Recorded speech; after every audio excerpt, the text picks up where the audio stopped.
Ever stop and look around? I mean, really look. That coffee you're drinking, even the shirt on your back, odds are a truck brought it to you. Trucking is kind of like the invisible engine that powers our entire economy. But what does it actually cost to keep that engine humming? Well, let's pop the hood and find out. And calling it the backbone isn't an exaggeration. Not at all. Over 72% of all the stuff shipped in the US moves on a truck. Think about that. From the farm to the factory, from a massive warehouse right to your front door, trucking connects the whole chain. But this absolutely essential service, it comes at a price. A really, really steep and rising price. Okay, get a load of this number, $2.25. According to the American Transportation Research Institute, or ATRI, that was the average cost to operate a truck for just one single mile back in 2022. That's a record high, folks, an all-time record. Which brings us to the big question, where is all that money going? So here's the game plan for this explainer. We're going to start with those record-breaking costs. Then, we'll dissect a trucking bill to see where every penny goes. After that, we'll shift gears and look at a more accessible way for new entrepreneurs to get into the business, lay out a startup playbook, and then wrap up with a little reality check on what it takes to meet the pro standards. All right, let's dive right into those huge financial pressures. You see, 2022 was basically a perfect storm. You had inflation going crazy, supply chain chaos, a shortage of workers. It all slammed together to make it an incredibly tough year, and it sent operating costs into the stratosphere. And the ATRI report, it doesn't pull any punches. It basically says that even if you completely ignore the massive spike in fuel prices, 2022 was still the most expensive year ever to run a truck. Cost went up in pretty much every single category.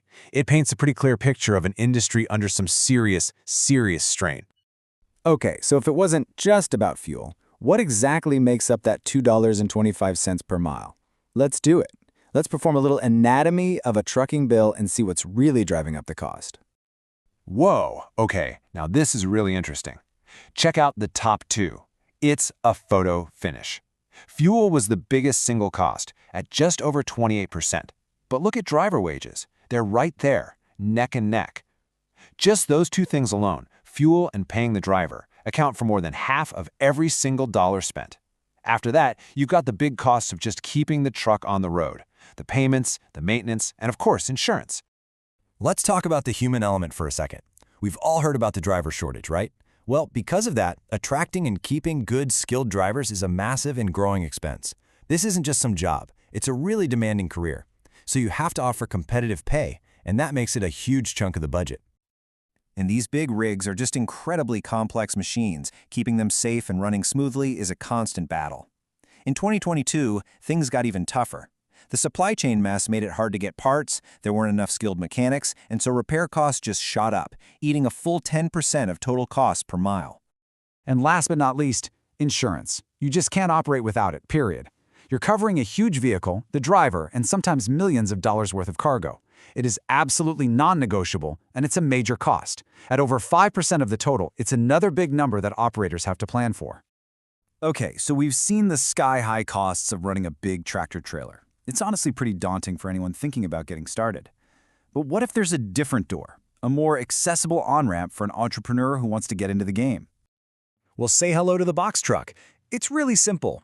It's a vehicle where the cargo box is attached right to the chassis. It's all one piece. You've seen them? Think of a U-Haul truck. This one simple design difference, well, it opens up a whole new world of opportunity. So here's the real game changer: accessibility. To drive a tractor-trailer, you need a special commercial driver's license, a CDL, and the startup costs are enormous. A box truck, on the other hand, a lot of them are light enough that you don't need a CDL. This makes the barrier to entry so much lower, and they're perfectly built for the booming world of e-commerce and all those local final-mile deliveries. Okay, so you see the opportunity, but how do you actually turn that idea into a real, live business? Well, let's get down to brass tacks and walk through a 5-step playbook to launch your very own box truck company. All right, let's break this down. Step 1, get legit. That means setting up an LLC to protect yourself, getting a tax ID number, and registering with the government. Step 2, get your money right. A separate business bank account is a must. Step 3, the big one, get the truck. You can rent, lease, or buy, depending on your wallet. Step 4 is finding work. You'll use what are called load boards, kind of like job sites for truckers, or work with brokers. And finally, step 5, and this is crucial, managing cash flow. See, you might wait 30 or 60 days to get paid, which can sink a new business. That's where factoring comes in. A company pays you right away for a small fee, so you always have cash. Honestly, we could do a whole explainer on just that. So, you've got your business plan, you've got the truck, you're all set to start hauling for the big companies, right? Well, not so fast. Here comes the final, really important reality check. Because having the keys in your hand is one thing, meeting the incredibly high standards of major corporations, that's a whole different level. So, are you ready to hit the road? Ready to land those big, juicy contracts with a company like FedEx? I mean, that's the goal for a lot of new owner-operators. But their list of requirements is, let's just say it's pretty stringent. Just take a look at some of FedEx's rules, for example. Your driving record for the past 3 years has to be nearly spotless. No major speeding tickets, definitely no recent DUIs or felonies. Your personal history gets put under a microscope. And it makes sense, right? These companies are trusting you with their brand, their reputation, so their safety and background standards are incredibly high. And hey, it's not just about you, it's about your equipment too. You can't just show up with any old truck. It has to meet their exact specs. It needs to be dock high, so it lines up with warehouses. It has to have a professional system inside for securing cargo, and for many contracts, you've got to have a legal sleeper cab for rest. Having the right gear is totally non-negotiable. So, the next time you're driving down the highway and you see a truck, remember what's going on behind the wheel.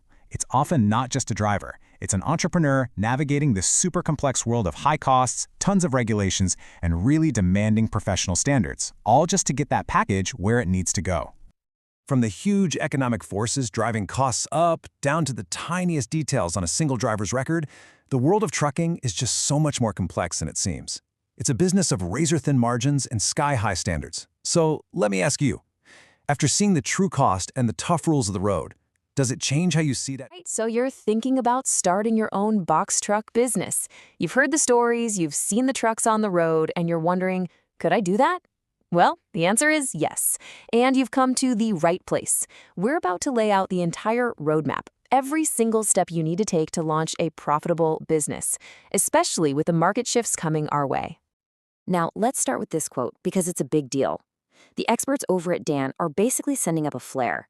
This isn't just some casual prediction. It's a huge flashing sign that after a really tough couple of years, the whole market is about to change. And for anyone who's ready and prepared, that change means one thing: serious opportunity. So, here's our game plan for today. Think of this as our journey together. First, we'll look at the 2025 market map to see what the road ahead looks like. Then we'll get into the nitty-gritty of making your business official. After that, we'll talk numbers, calculating your real costs.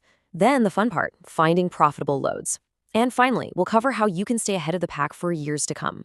Okay, let's kick things off with part 1, the 2025 market map. You know, you would never start a cross-country road trip without looking at a map or checking the weather, right? Same thing here. We need to understand the terrain we're driving into. So for the past 2.5 years, man, it has been brutal out there for carriers. The industry calls it an inverted market, which is a fancy way of saying the one-off jobs, the spot rates, were paying less than they should have, squeezing profits down to almost nothing. It was tough. But the good news is that cycle is finally turning. The power is shifting back to the carriers. Now, here's the reality check, and this is really important. Even though the market's getting better, it's actually gotten more expensive to get started. New carriers are looking at costs almost 20% higher than the folks who are already established. Why? Think about things like insurance and truck financing. This just means your planning has to be absolutely on point from day one. So what's the big takeaway here? This is it. DAT forecasts that the market is set to flip back, putting carriers in the driver's seat starting in the second quarter of 2025. This creates an incredible window of opportunity. If you get your business set up right, you can hit the ground running just as things are taking off. Okay, you see the opportunity. So how do you actually get in the game? That brings us to section 2, making your business official. This is where we go from just thinking about it to actually doing it, getting you set up legally so you can get on the road. It really breaks down into 3 simple but crucial first steps. First, you've got to form a legal entity, like an LLC or a corporation with your state. Super important. Second, you need to go to the official IRS website, and I mean the official one, and get your employer ID number, or EIN. It's totally free, don't let anyone charge you for it. And third, you'll apply for your USDOT and MC numbers through the FMCSA's online portal. Now, this is a spot where a lot of people get tripped up, so let's make it crystal clear. Think of your USDOT number as your company's safety report card. It's how the government tracks your inspections and your safety record. Your MC number, that's your operating authority. That's the actual permission slip that says you are legally allowed to haul freight for other people across state lines. You need both. And this is so critical. Just getting those numbers isn't the finish line, not even close. To make your authority active, you have to get these other pieces in place. You need a BOC3 filing, you need proof of insurance filed with the FMCSA, and you need to pay for your unified carrier registration. Until all three of these are done, you can't book a single load, period. Okay, your business is officially on the grid. Awesome. Now let's talk about the thing that makes or breaks any business, the money. This next part is all about figuring out your true costs, because if you don't know your numbers, you're just driving blind. If you remember one thing from this section, make it this: CPM, cost per mile. This is the single most important number in your entire business. It tells you exactly how much it costs you to operate your truck for every single mile you drive.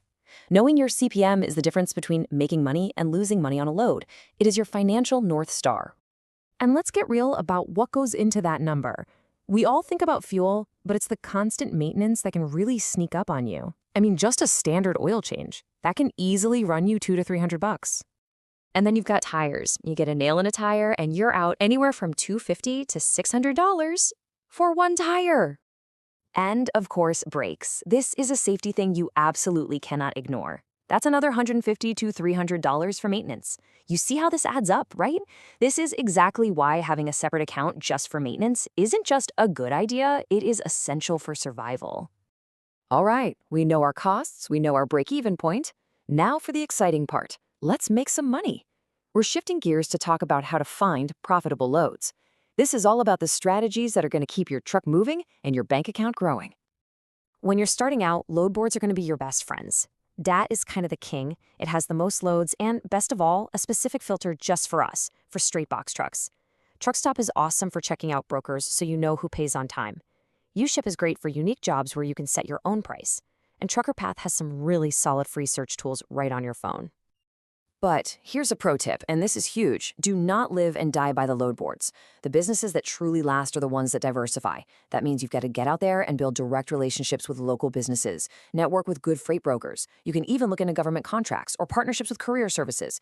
That mix is what will protect you when the market gets shaky. We are on the home stretch now. You're set up, you know your costs, you're finding loads. But starting is one thing, thriving for the long haul is something else entirely. Our last section is all about how you navigate for long-term success. So you're not just surviving, you're leading the pack. You have to get good at negotiating. It's not magic, it's just a skill. And here's your 4-step playbook. 1. Never call a broker without knowing the data. Know the going rate for that lane. 2. Offer flexibility. If you can pick up late or deliver early, use that to ask for more money. 3. Bundle your services. Maybe offer a round trip for a better rate. And 4. Always leverage your good performance. A perfect on-time record is your best negotiation tool, hands down. All right, listen up, because this might be the most important financial advice I can give you. Your biggest long-term cost, it's probably not going to be fuel, it's going to be insurance. And the single most powerful weapon you have to control that cost is your safety score. Every clean inspection you get, every violation you avoid, literally puts money back in your pocket through lower insurance premiums. In this business, safety is profitability. End of story. You know, at the end of the day, building a business like this is a marathon, not a sprint. It's a long-haul journey. It's about constantly learning, staying up to date on the market, always being compliant with the rules, and just relentlessly focusing on your numbers. If you do that, day in and day out, you will build a business that not only survives, but truly thrives. So there you have it. The entire roadmap is laid out right in front of you. You can see the opportunity on the horizon. The only question left is, are you ready to get in there and take the wheel?